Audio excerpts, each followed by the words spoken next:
I want to thank you all for being here. We are getting there. It's crazy days, as you can imagine. Everybody's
This subcommittee will come to order.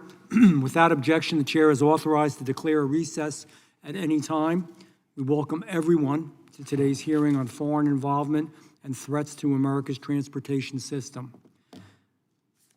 I now recognize the gentleman from Dr. Ronder from Missouri to lead us in the Pledge of Allegiance.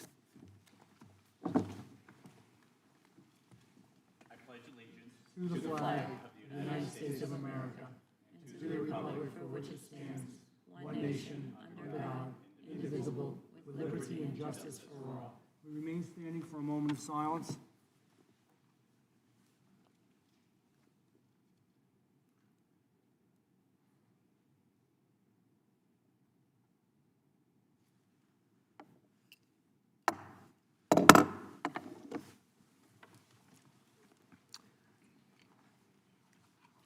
I will now recognize myself for an opening statement.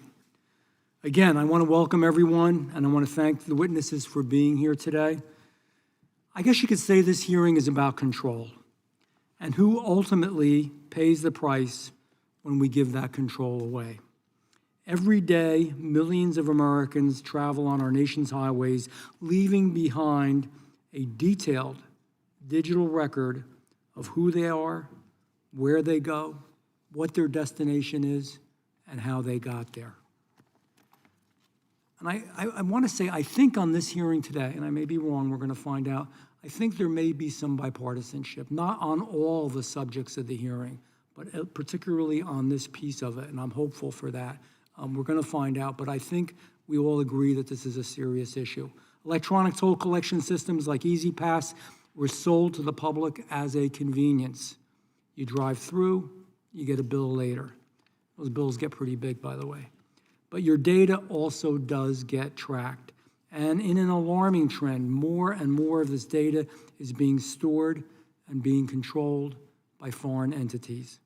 In my home state of New Jersey, the E-ZPass system, used by millions of residents, some of the most traveled roads in the United States of America are in the state of New Jersey, the New Jersey Turnpike, for example, used by millions and businesses as well, is now operated by a company under foreign government control, a Singaporean company with documented ties to the Chinese Communist Party. That means Americans are paying tolls into a system that is not under American control. And interestingly enough, New Jersey had a choice. There was an American company that submitted a lower bid to operate the system. Many believe it was a responsible bid. Instead of choosing the option that would have kept control here at my home and save residents money, the state went with the higher, more expensive foreign bid. And this is at a time when families are struggling with inflation, high prices, increased cost of living pressures. New Jersey taxpayers were asked to pay more for less accountability and less security. Higher costs, less transparency, more foreign control. It's a bad formula. And the problems do not end with those who operate our toll systems. It extends to what is embedded inside the infrastructure itself. The United States has become dangerously dependent on Chinese manufactured infrastructure components, including batteries, sensors, and cameras. In 2024, the Department of Homeland Security estimated that at least 12,000 Chinese-made internet cameras were already in use across United States infrastructure.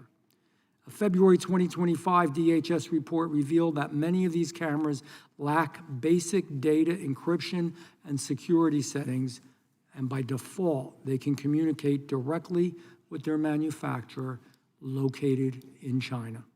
That means foreign entities may have visibility into American facilities, American operations, and American vulnerabilities. Chinese state-sponsored cyber attack groups linked to the Chinese government have demonstrated the capability to infiltrate U.S. infrastructure, steal sensitive data, and maintain persistent access inside our networks. Once again, it comes back to control. If we do not control the systems, the hardware, and the data, then we don't control the risk.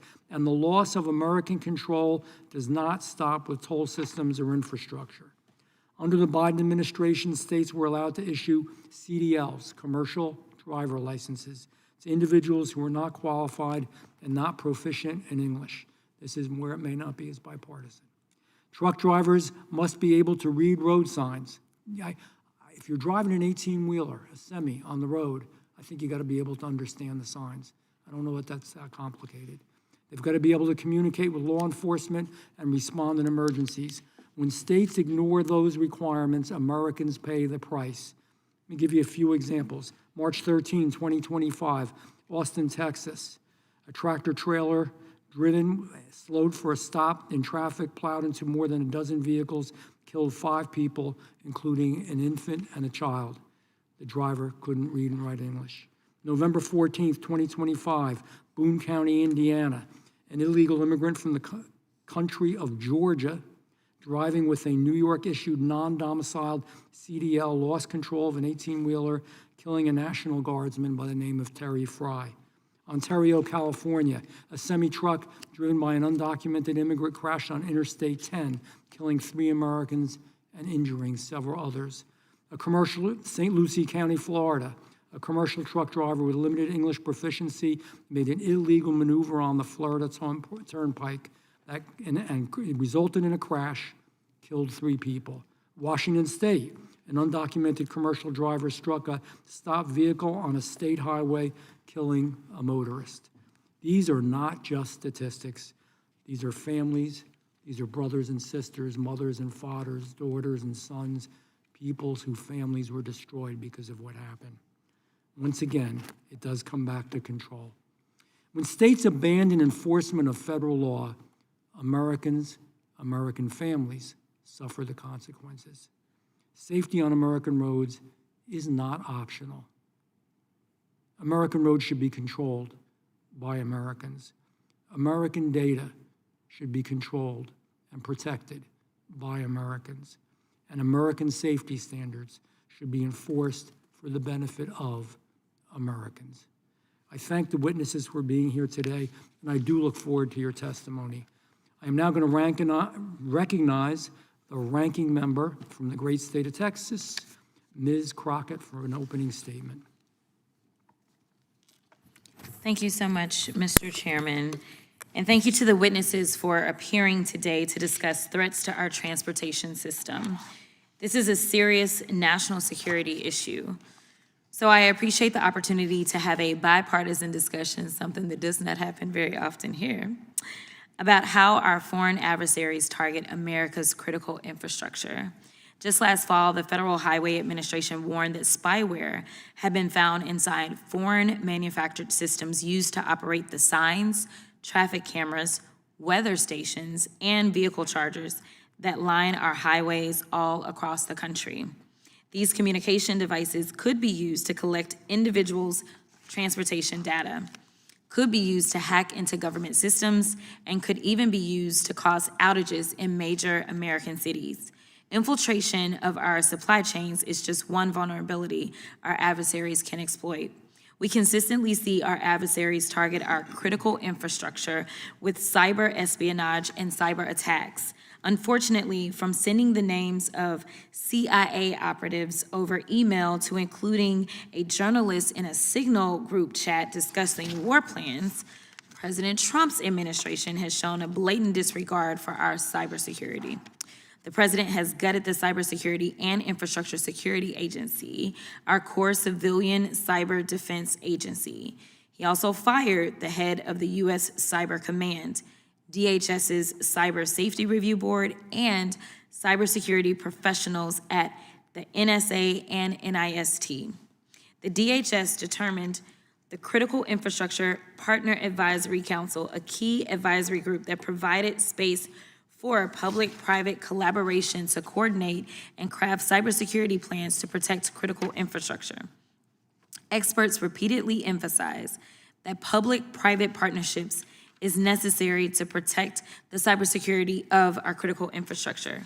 But the Cybersecurity Information Sharing Act, which facilitates the public-private cyber threat intelligence ecosystem, expired last fall, and the Republican-led Congress has failed to reauthorize it. President Trump's administration has also disbanded key operations targeting foreign malign influence. Attorney General Pam Bondi dissolved the FBI's Foreign Influence Task Force. Director of National Intelligence Tulsi Gabbard dismantled the intelligence community's Foreign Malign Influence Center. So it appears that there is no longer any federal body dedicated to tracking and analyzing foreign state efforts to interfere in American society. Meanwhile, the president seems to get friendlier with the heads of authoritarian adversarial nations every day. This dismantling of the federal government's cybersecurity and national security resources and the continued politicization of our federal agencies has left state and private officials reluctant to trust and share information with our federal government. This threatens the security of all critical infrastructure, from our healthcare to our elections to our transportation systems.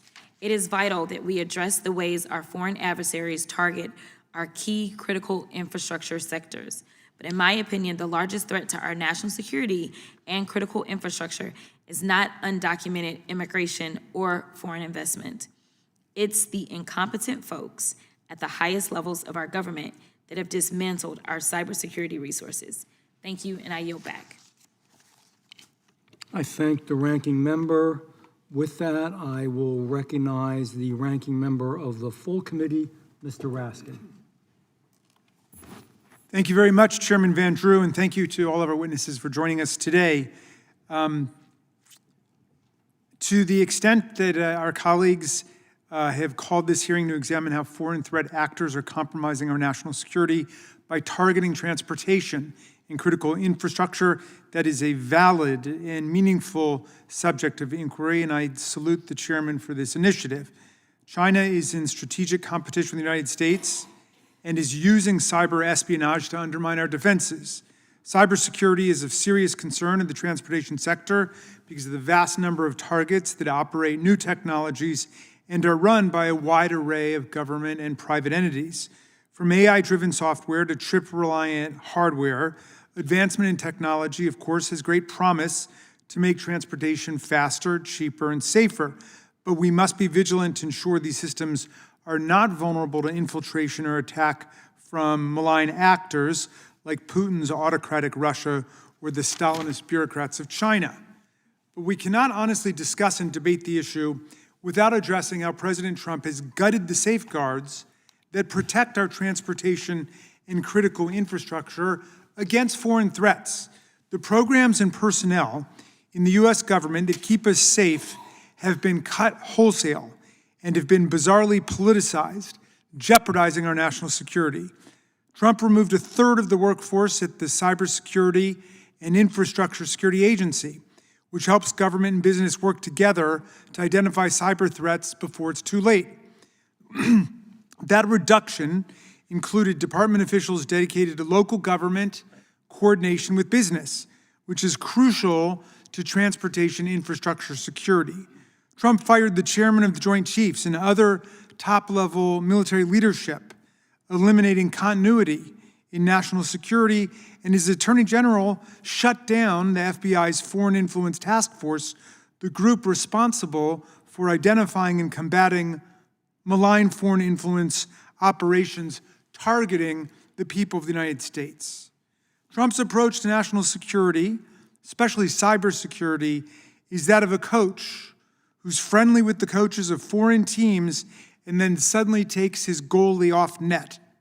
So, to my mind, I don't think we can have a serious conversation about hardware vulnerabilities if we're going to ignore the fact that President Trump has made our infrastructure substantially less safe in just 1 year's time.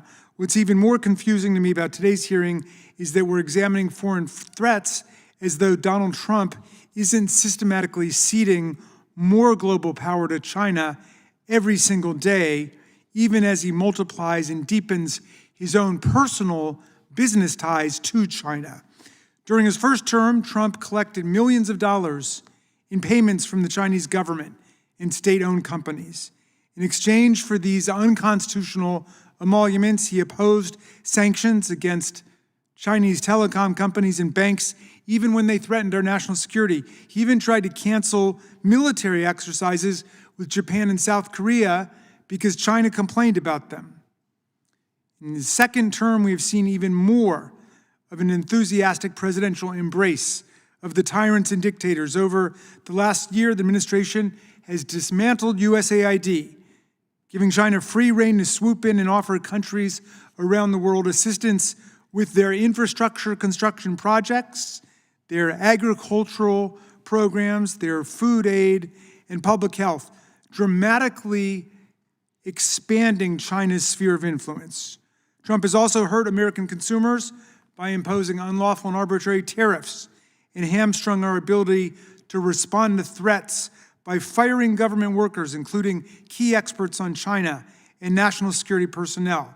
All the while, he's been using his crypto ventures to pocket hundreds of millions of dollars directly from Chinese billionaires with ties to the CCP. In May, a tiny Chinese tech company with ties to the government announced it had bought $300 million of President Trump's meme coin, despite the fact that it has no revenue and only 8 employees. Gee, I wonder where the money is really coming from. So, 1 year in Trump's second term, we've learned that other countries think that Donald Trump is indeed making a country great. But that country's not America, it's China. In a 21-country poll by the European Council on Foreign Relations, the majority of respondents around Europe said that while the U.S. is less feared by its adversaries and less revered by its friends, they fully expect China's global influence to continue to grow over the next decade. And it's no wonder why they think that, Mr. Chairman, when Trump is inviting China, an egregious human rights violator, to join the Gaza Board of Peace and reverse his course and allows U.S. chip exports to China in a move that Anthropic's CEO likened to selling nuclear weapons to North Korea. So, my friends, I wish this could just be about the problem of hardware technology and transportation, but it exists in this larger political context, and I think that we have to make that clear for everyone if we are serious about confronting the problem of Chinese and Russian tyrannical influence in our government. Thank you, Mr. Chairman. I yield back. I thank the ranking member, and let me say, only conjecture here, I'm not sure, but I have this sneaking suspicion, this intuitive feeling the other side doesn't like President Trump all that much. Am I right? I've never met him. Seriously? It's not personal. We're looking just at what the effect is on the American people. I know. I'm trying to have a little levity. With that, I thank Mr. Raskin, and without objection, all their opening statements will be included in the record. We will now introduce today's witnesses. And the first witness, I am going to try not to murder your name. Let's see how I do. Ms. Emily de la Breyer. Pretty close? Okay, thank you for being here. The floor is yours. Thank you. Thank you, Chairman Van. Actually, let me, you know what? Let me do a little history of you. I'm sorry. You're a senior fellow at the Foundation for Defense of Democracies, a think tank that conducts research on our national security and foreign policy issues. Your work focuses on China, economic security, international organizations, and supply chains. Now the floor is yours. Thank you, Chairman Van Drew. Thank you, Ranking Member Crockett. Thank you for this opportunity, and both having names much easier to pronounce than mine. The Chinese Communist Party wants to control global resources, markets, and information so that it can control the world. Beijing pursues this ambition by leveraging non-market industrial policy through which it subverts critical supply chains and networks, a strategy of military-civil fusion through which it turns that positioning into a forward-deployed military presence, and a program of state-sponsored data collection through which every Chinese company and component becomes an asset for influence and espionage. Transportation systems are a core part of this Chinese strategy. Beijing defines transportation systems as part of the military-civil fusion ecosystem because they're necessary for industrial operations, social functioning, and military mobilization. For that reason, China protects its own transportation systems domestically while looking to penetrate them internationally. Transport systems also represent a massive economic opportunity.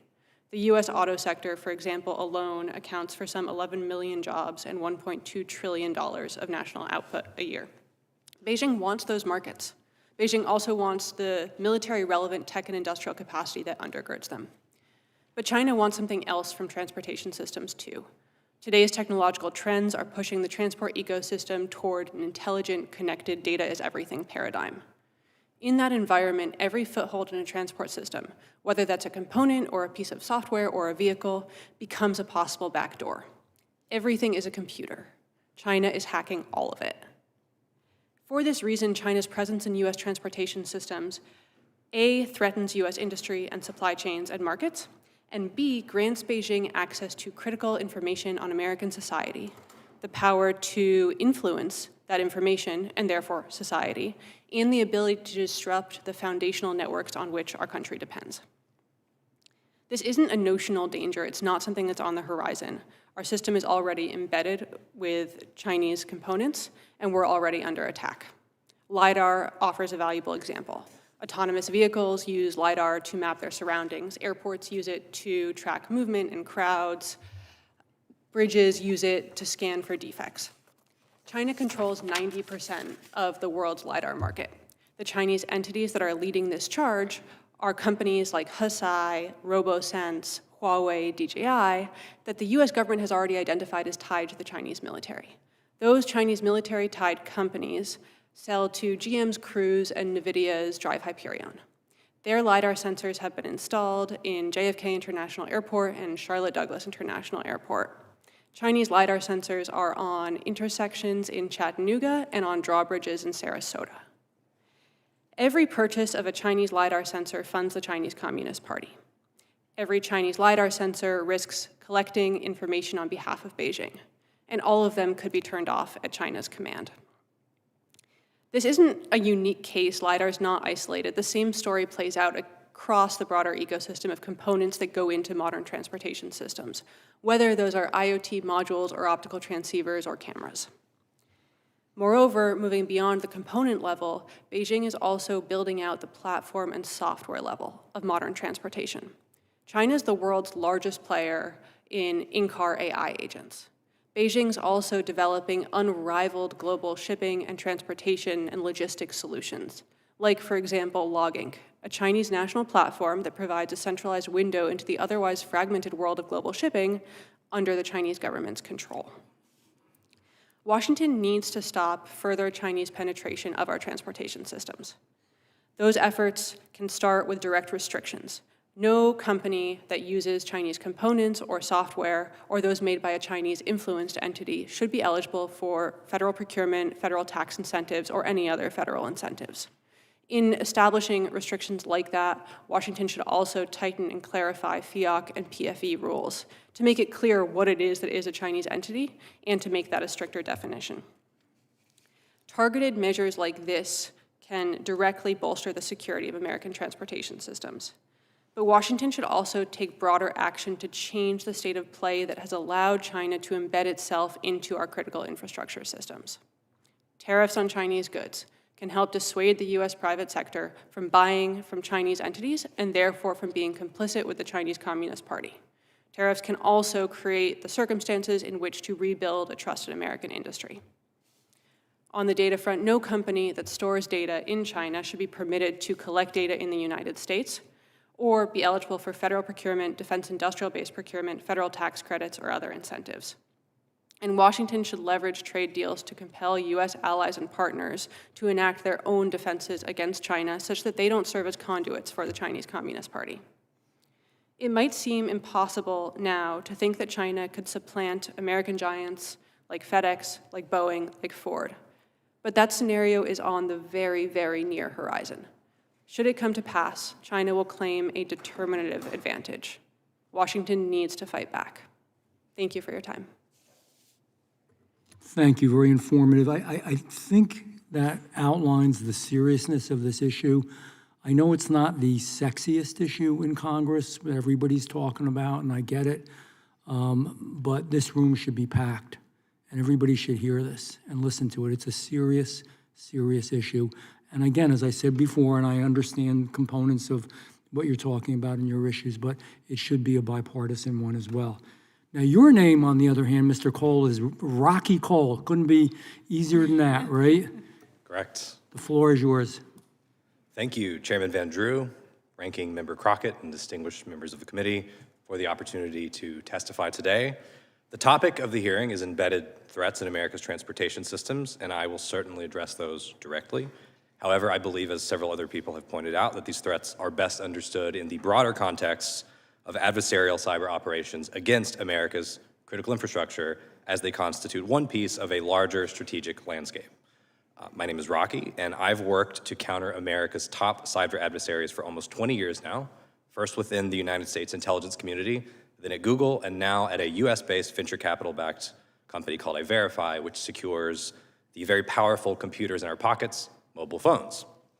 I've witnessed the strategic evolution of cyber operations from the earliest days of mere cyber espionage to what can only be called today's cyber Cold War, and my experiences have informed a somewhat unique perspective on both the problem and steps we can take to mitigate the threats. In cyberspace, America has two historical rivals, China and Russia. Historically, both Chinese and Russian cyber operations were focused on intelligence gathering.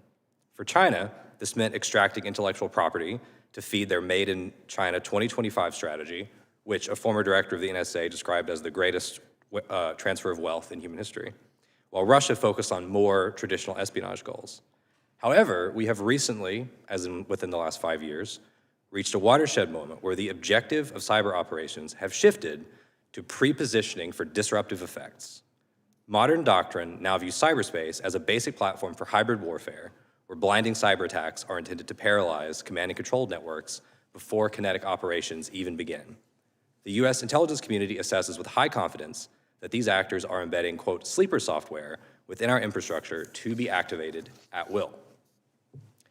The threat from China is particularly acute through several multi-year campaigns aimed at achieving information dominance.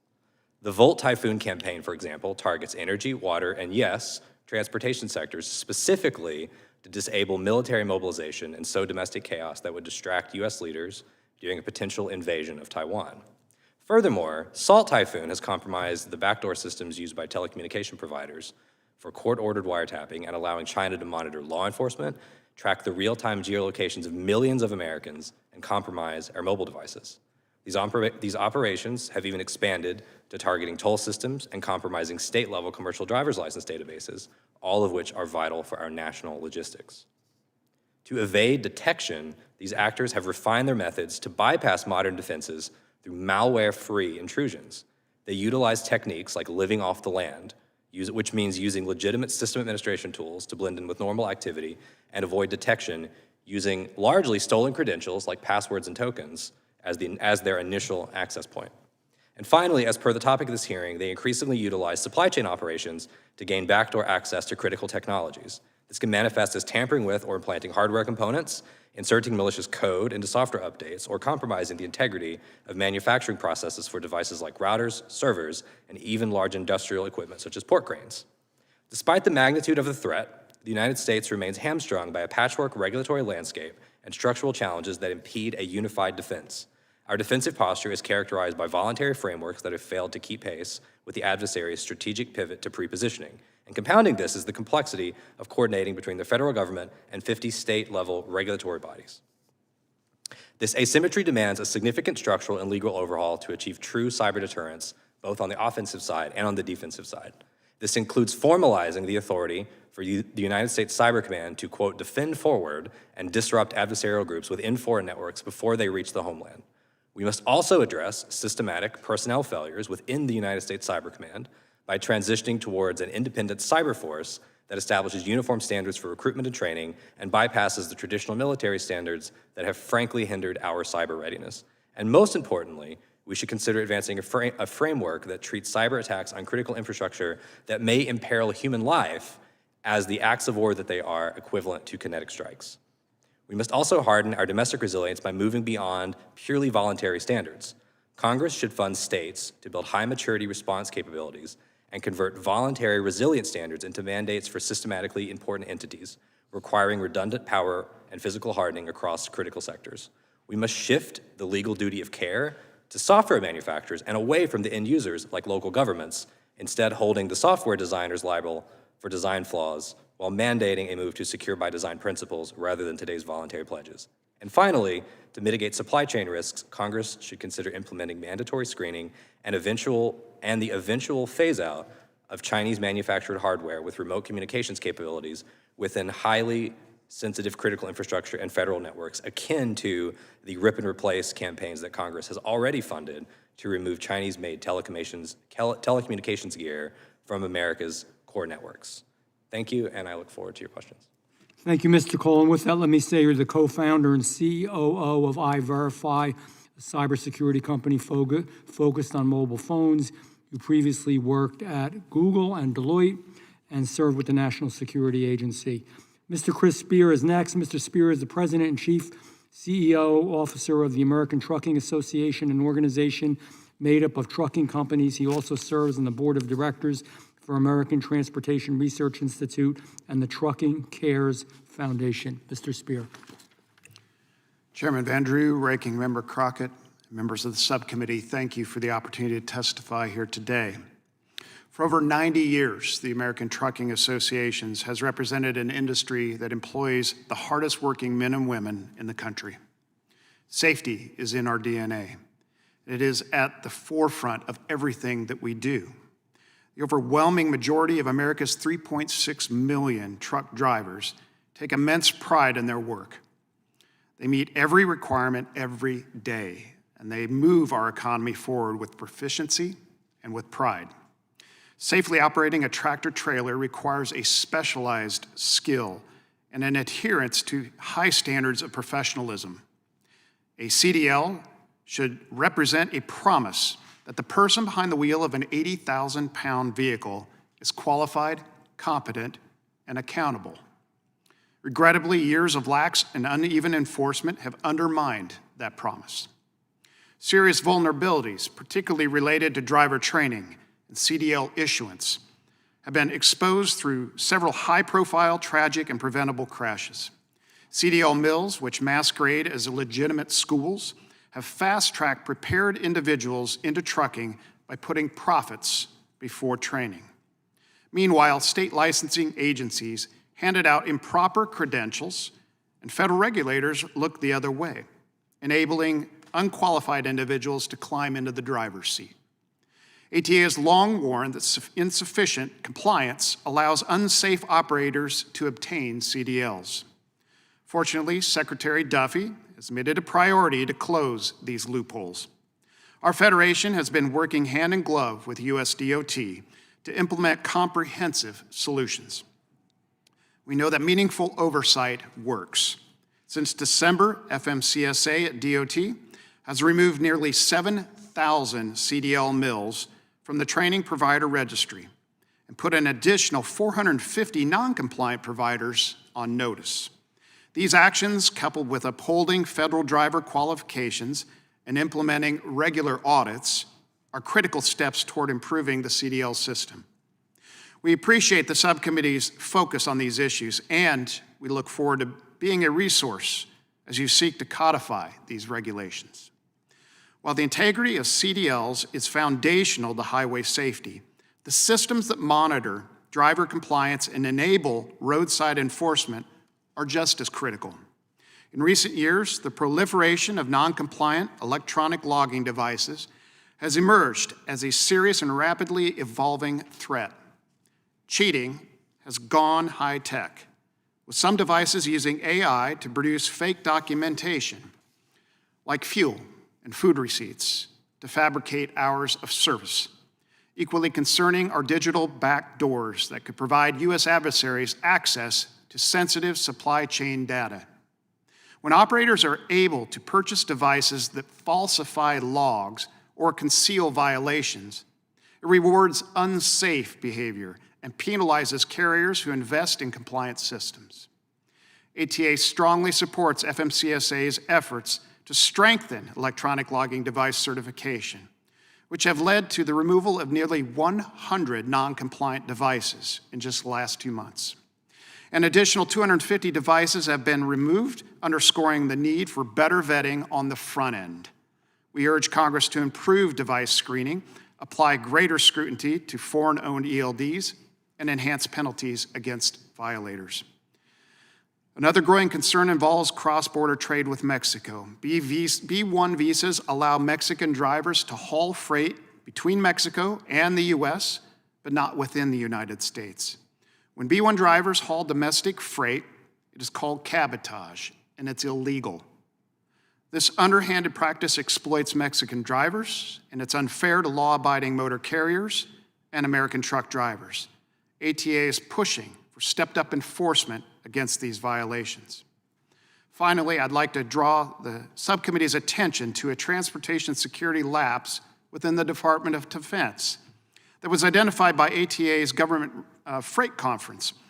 The department is improperly awarding shipments to unauthorized carriers to move sensitive cargo like M1 Abrams tanks and Bradley fighting vehicles. This practice compromises safety by putting military freight in the hands of unvetted carriers and drivers. Last year, ATA worked with Congress to enact several provisions in the NDAA aimed at this problem, and we will continue to partner with you to shore this up. ATA thanks the subcommittee for your interest in identifying foreign ownership risks and hidden vulnerabilities across our transportation system. I look forward to answering your questions. Thank you, Mr. Spear. Mr. Rob Kanaki, he is the Chief Executive Officer of TPO Group, a cybersecurity consulting firm. He previously served as the Deputy National Cyber Director with the National Security Council and at the Department of Homeland Security. Mr. Kanaki. Thank you, Chairman Vandrew, and thank you, Ranking Member Crockett and members of the committee for the opportunity to testify on this subject.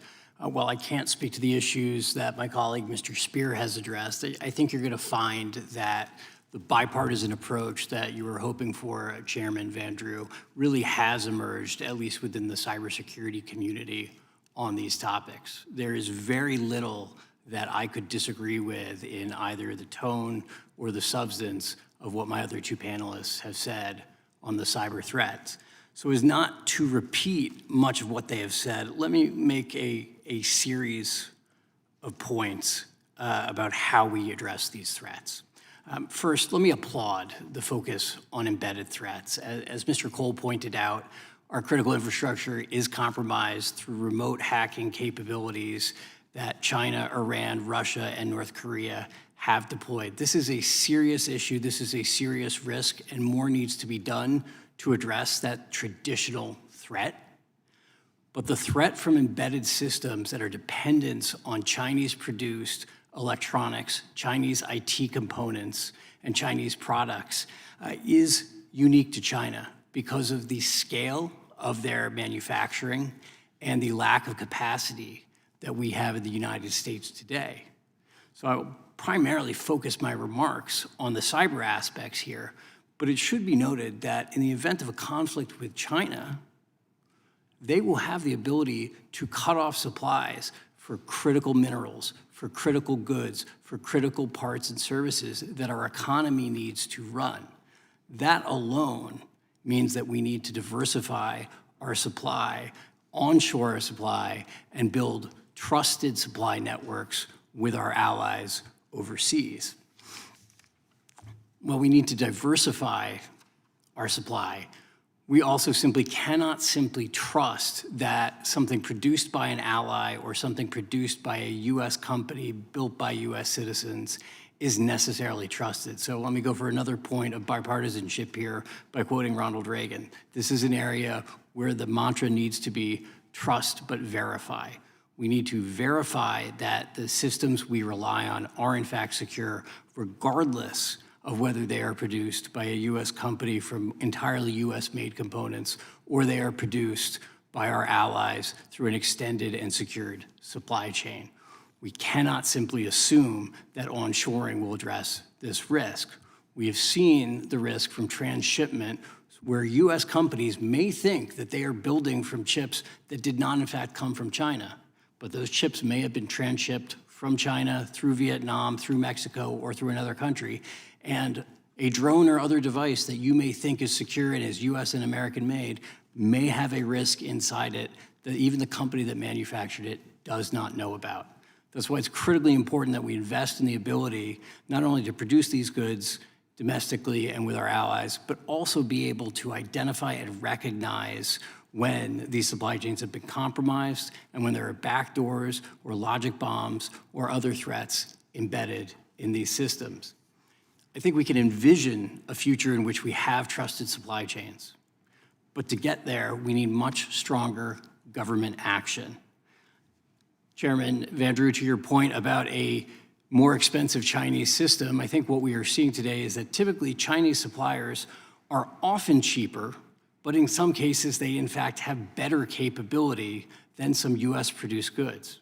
And so what that will mean on the market is that companies are going to purchase the cheaper good, particularly if it is more effective than an American-made good.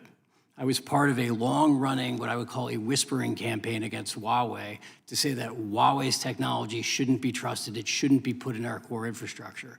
The FBI did briefings, we did briefings at the NSC. What finally worked was banning that technology, and then for the rural broadband telecommunications providers that were incapable of investing to replace that, subsidizing that investment. We need a far broader approach like that to the categories of technology that China is dominant in today. And we need to develop and invest in the ability to verify that the replacement technologies produced in the United States are in fact secure and have not been compromised. Thank you for this opportunity. Thank you, Mr. Kanaki. All good statements. I'm going to ask you all to rise to be sworn in.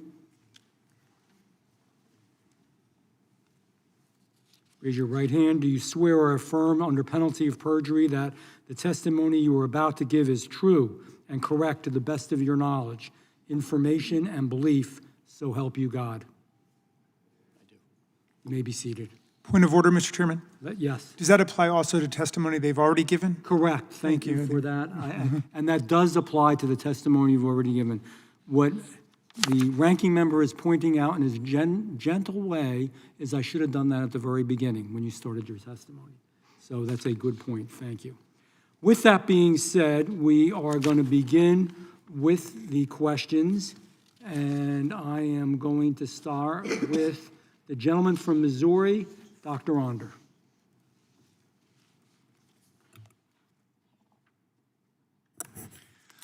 Thank you, Mr. Chairman.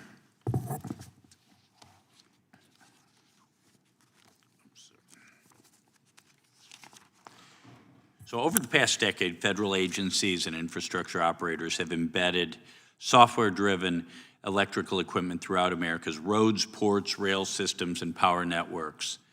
Through this rapid modernization, we have quietly opened a dangerous national security vulnerability. Foreign manufactured hardware now sits at the core of systems that keep the American economy running and the military moving. Nowhere is the threat more acute than in the power sector. Chinese-made inverters, batteries, and transformers have become foundational to the power grid and critical infrastructure. The components are designed, built, and in some cases remotely controlled by firms operating under the authority and influence of the Chinese Communist Party. As a result, the CCP is increasingly positioned to monitor, disrupt, or manipulate the infrastructure that underpins U.S. commerce, public safety, and national defense. Mrs. De La Brea, can you explain why it is inherently dangerous for U.S. roads, ports, and rail systems to rely on electronic components manufactured in China, particularly when those components are embedded deep inside operational systems? Yes, sir. Three main reasons from the informational perspective. The first is that those components give China access to critical American information. Who is traveling, where, when, how. That's like a personal privacy risk, but it's also a strategic asset. We're in a competition where data is the new oil. Data is the single most dominant resource in the great power competition with China. If Beijing has full information on our society, that's how it can target all of its attacks. That's thing number one. Thing number two is China can shape information. If information is fueling transportation and you can shape information, you can decide who's moving where, when, what. You can pick winners and losers. What company, shipping route, software add-on is going to win. And that means that Beijing controls our society. Yes. And then there's the disruption threat. So all of these two things are short of any like outright conflict scenario. That's just happening. Right. Then there's, if China decides it's time, they can shut off our systems, they can interfere with our systems, they can destabilize our society. And this is, so that's informational threat. On top of it, there's just a basic supply chain and industrial threat. China can stop providing these components. We're trying to build new infrastructure or modernize infrastructure. We're at their mercy. Plus, our industrial base depends on being able to produce these critical goods. Our country depends on having an industrial base. Our economy depends on that. If we forfeit that to China, there goes American growth and freedom. So what categories of U.S. infrastructure, like EV charging stations, tolling stations, rail signaling, port cranes, traffic management systems, currently depend on foreign manufactured electronic hardware? And I'm afraid you're going to say all of the above. All of the above. Okay. And at so many levels, too, that we aren't aware. You mentioned inverters. No one's talking about inverters. Right. That's a huge risk to the grid. So all of those sectors, every sector, data centers, optical transceiver, or building them at rapid scale. Optical transceivers are necessary for data centers. We increasingly depend on those for so many other industries. What if China shuts those off? Yeah, I was at a energy conference in Houston a few months back, and one of the speakers talked about Chinese-made batteries. You know, any kind of reliance on so-called green energy, wind or solar, is going to rely on massive battery charging capability, or even one's, you know, the electrical panel on one's roof, private home, would depend on a battery. And apparently a large percentage of these are being made in communist China right now. And those could, in theory, be remotely, you know, flipped off, or even remotely made to overheat, causing electrical fire or even explosion risk. So, Mr. Cole, I see you nodding. Any comments on this? Congressman, I was just discussing with the other witnesses before the hearing that there are virtually no cybersecurity standards around electric vehicles as a category, right, whether that be batteries that can communicate directly, perhaps with China, or other cybersecurity standards of the self-driving components of the vehicles. You can imagine a world where the United States is trying to mobilize for a conflict, and suddenly EVs are blocking roads in states, cities. It's frightening. Thank you. I yield back. Thank the gentleman from Georgia. Thank you, Mr. Chairman. Hostile foreign nations like China are targeting critical infrastructure here in America. And Donald Trump is enriching himself with money from China while weakening United States programs that protect us from their security threats. For example, the Chinese government and its state-controlled entities spent over $5.5 million at Trump-owned properties during the first Trump administration. But in this second administration, the greed and corruption is turbocharged. A Chinese company recently announced that it would buy up to $300 million of President Trump's cryptocurrency. And coincidentally, the Trump administration is systematically weakening our defenses against China's security threats. Ms. De La Bruyere, would you agree that the U.S. needs to be the #1 country for artificial intelligence? I would agree with that. And you would agree also that NVIDIA chips power the NVIDIA or the AI revolution, correct? They are among the components that power the AI revolution, yes. And does it surprise you that Trump has discarded America's strategic technological edge over China insofar as AI chips by changing the rules and allowing the export of NVIDIA's AI chips to China? I think what surprises me the most Does that surprise you? I think what surprises me the most is that we don't actually have an edge in AI chips over China anymore. Okay, all right. So you want to take me in a different direction. Yes, sir. Because it's important. I don't want to go in the direction you're trying to take me. So I'm going to now ask Mr. Cole. Elon Musk and his Doge musketeers benched hundreds of cybersecurity professionals at the Cybersecurity and Infrastructure Agency, also known as CISA, and at the National Security Agency. Nearly a third of CISA staff was cut, including divisions that coordinated with states and businesses which provide key assistance for transportation infrastructure. Was that a wise move by Trump? Well, first, Congressman, I'm a native Georgian, so it's a pleasure to meet you. Well, good to meet you too, sir. I've always wanted to. To answer your question, I do think now is not the time to be cutting CISA's budget or operational That was capacity. a bad move. His budget request to Congress now includes an additional 18% cut to CISA's cybersecurity division, which leads efforts to protect government networks and helps defend critical infrastructure. Was that a good move or a bad move? Congressman, if you go around the country and talk to state cyber leaders, they will all tell you they would like additional federal support to respond to cyber attacks. It was a bad move. I think that's probably what you're trying to say. But let me ask you, Mr. Naki, we've seen our foreign adversaries exploit cyber vulnerabilities against our communications, energy, and water sectors, among others. But it may be easy to discount national security risk to our transportation infrastructure because we haven't yet seen widespread consequences in this field.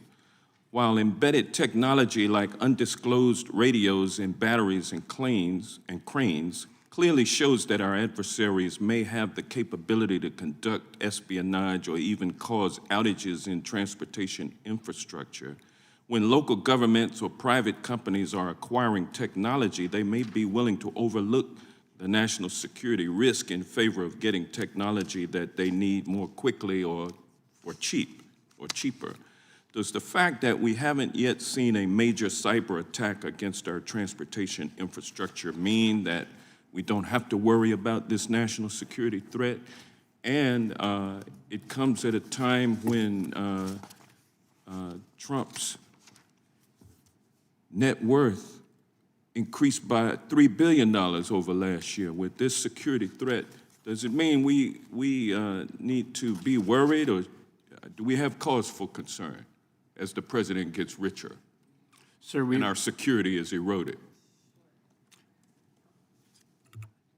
Sir, we've absolutely seen campaigns carried out against our transportation infrastructure for the purposes of collecting intelligence and for the purposes of planning future attacks.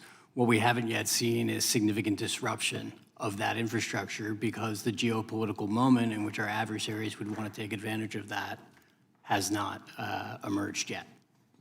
Thank you. I yield back.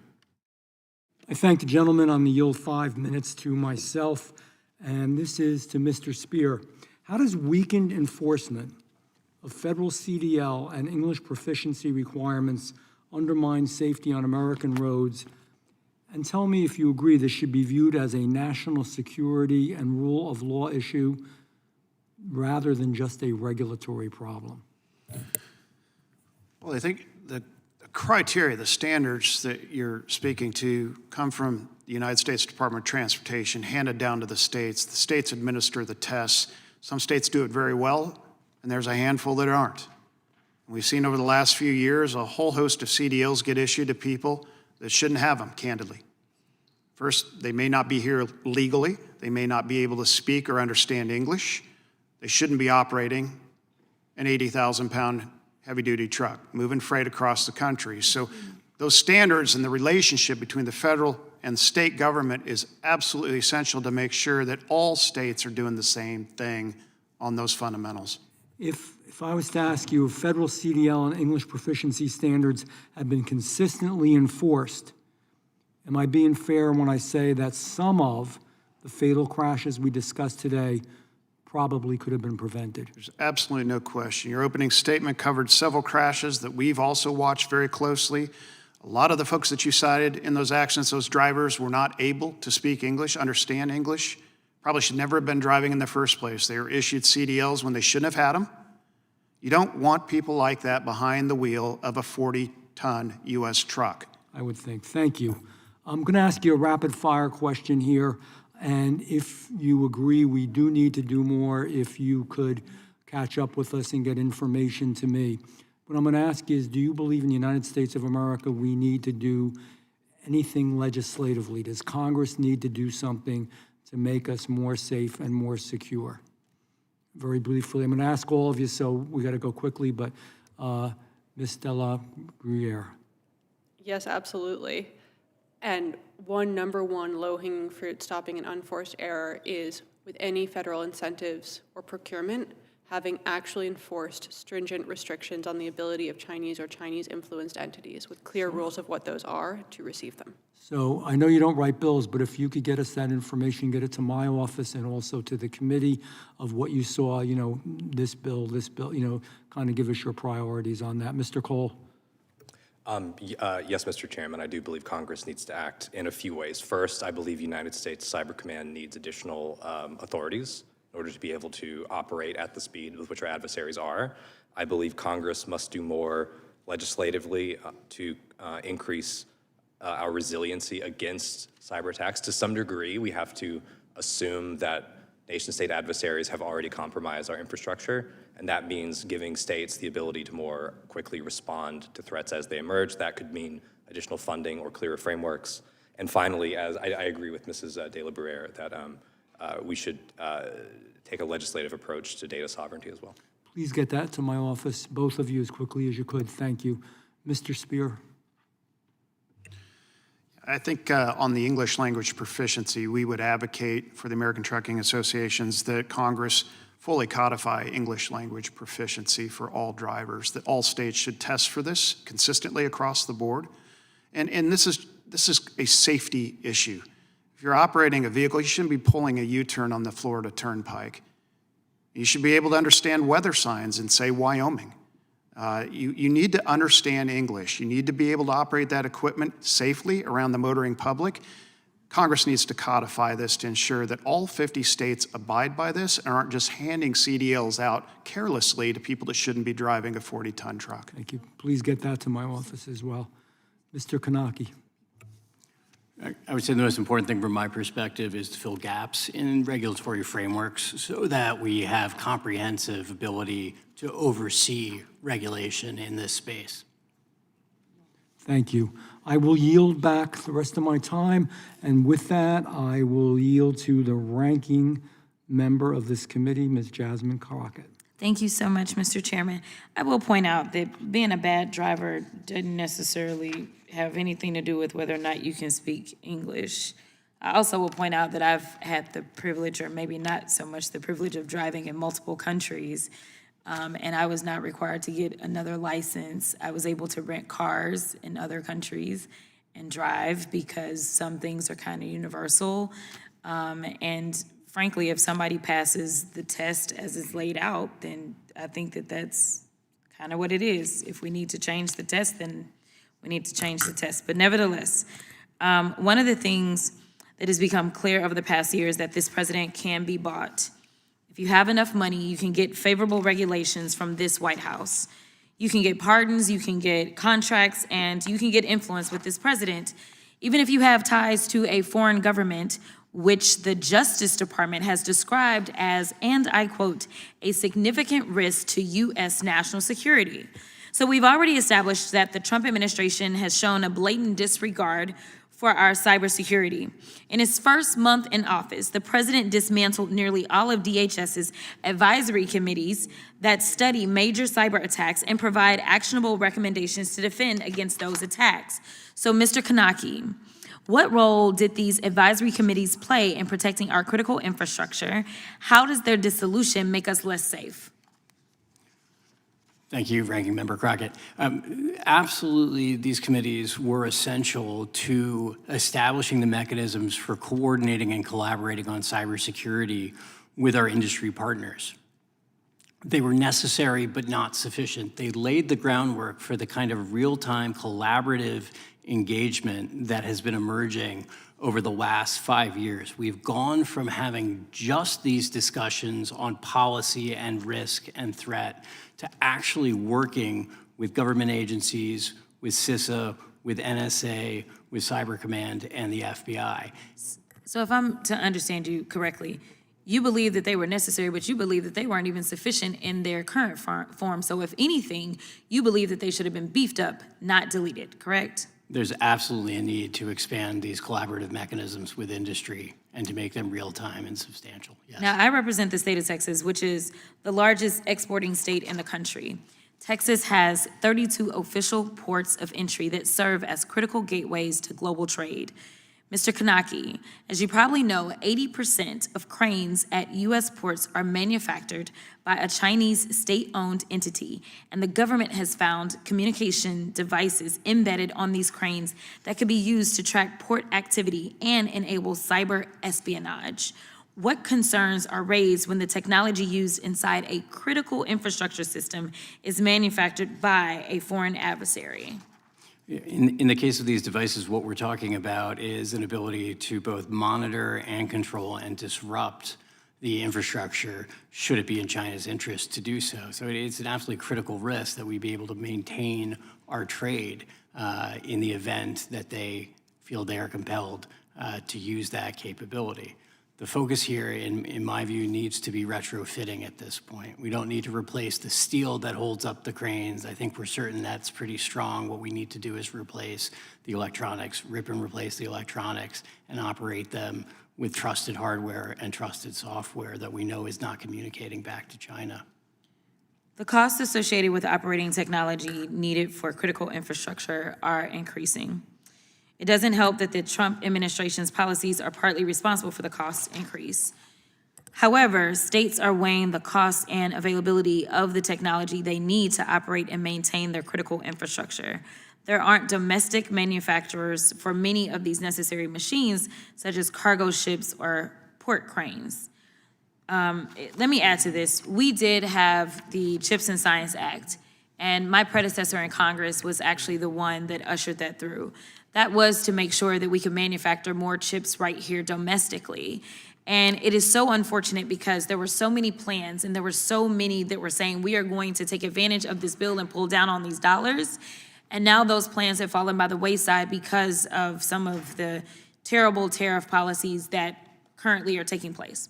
It is harming us not only economically, but it is harming us from a security standpoint. This was not fiscal responsible policy that this administration has engaged in, but it's also been very harmful to us domestically.